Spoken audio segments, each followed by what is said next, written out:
Manufacturing is a world of construction that I'm very excited about. What's so great is it's an entirely different challenge than the average building, wherein you're typically focused on steel and everything else follows. In manufacturing, it's all about production and process and enabling that and building around it.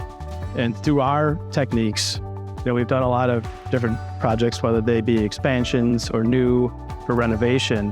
One of the impactful tools that we can use is laser scanning. And we're not just laser scanning a facility, we're laser scanning the machines that get your production line moving. So we're taking each individual piece of equipment and we're bringing that into our model. We're modeling a structure around it. And all the while, as we're doing coordination for space, we're thinking about, how is our workforce getting through that space? How do we move forklifts through safely? We want to minimize downtime on those machines. So we're really thinking about, the routine maintenance that needs to happen.